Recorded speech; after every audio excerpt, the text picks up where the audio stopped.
আসসালামু আলাইকুম। অনেকেই প্রশ্ন করেছেন পাসপোর্টের মেয়াদ 5 বছর বা অনেক আগেই শেষ হয়ে গেছে, এটি হয়তো বাসায় রেখে দিয়েছেন, প্রয়োজন হয়নি তাই এটি রিনিউ করেন নাই।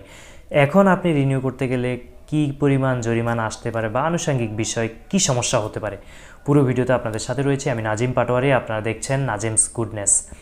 প্রিয় ভিউয়ার্স, পাসপোর্ট যারা আগে করেছেন, মেয়াদ চলে গেছে, হয়তো বাসায় রেখে দিয়েছেন অথবা আপনার প্রয়োজন হয়নি, এটার বিষয়ে তেমন কোনো কাজ করেননি, এটা রেখে দিয়েছেন। এখন আপনার প্রয়োজন হয়েছে, আপনি পাসপোর্টটি রিনিউ করবেন। এটা হয়তো বা 5 বছর মেয়াদ উত্তীর্ণ বা 3 বছর বা 10 বছর, যত বছরই হোক না কেন, এটাতে কি এক্সট্রা চার্জ দিতে হবে নতুন রিনিউ করতে গেলে?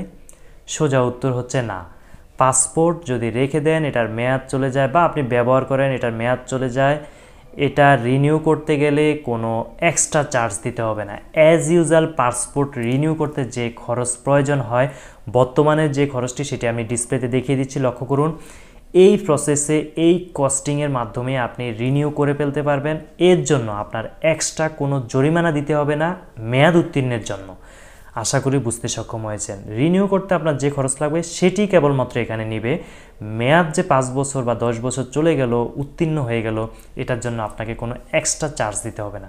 প্রিয় ভিউয়ার্স, অনেকে আরেকটি প্রশ্ন করেছেন, পাসপোর্টের যে স্বাক্ষর ছিল পূর্বে, এমআরপি পাসপোর্ট বা যে পাসপোর্টই হয়ে থাকুক না কেন, যেটির মেয়াদ চলে গেছে, আপনি সেই পাসপোর্টে যে স্বাক্ষর ব্যবহার করেছেন সেই স্বাক্ষরটি নতুন পাসপোর্টে আপনি ব্যবহার করতে চাচ্ছেন না।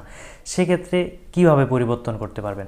আপনি যখন নবায়নের জন্য আবেদন করবেন, সেখানে পাসপোর্ট অফিস থেকে একটি পেপারস চেয়ে নেবেন যে আমি আমার পূর্বের স্বাক্ষরটি পরিবর্তন করব। সেক্ষেত্রে তারা এই পেপারসটি দেবে, লক্ষ্য করুন মনিটরে। পেপারসটি দিলে আপনি পেপারসটি পুরাতন স্বাক্ষরের জায়গায় আপনার পুরাতন এমআরপি পাসপোর্ট বা যে পাসপোর্ট রয়েছে সেটি স্বাক্ষর দিবেন এবং নতুন যে স্থান রয়েছে সেখানে আপনি নতুন পাসপোর্টের স্বাক্ষরটি সম্পৃক্ত করে দিবেন। এতে করে আপনার নতুন পাসপোর্টের স্বাক্ষরটি সম্পৃক্ত হয়ে চেঞ্জ হয়ে আসবে। পাশাপাশি রিনিউ করার সময় যে পাসপোর্টের একটি ডিজিটাল মনিটরের উপর স্বাক্ষর দিবেন, সেখানে অবশ্যই নতুন স্বাক্ষরগুলো দিবেন এবং বর্তমান কাগজগুলোতে সম্পূর্ণ নতুন স্বাক্ষর দিবেন। আশা করি তথ্যবহুল ভিডিও থেকে আপনারা উপকৃত হয়েছেন।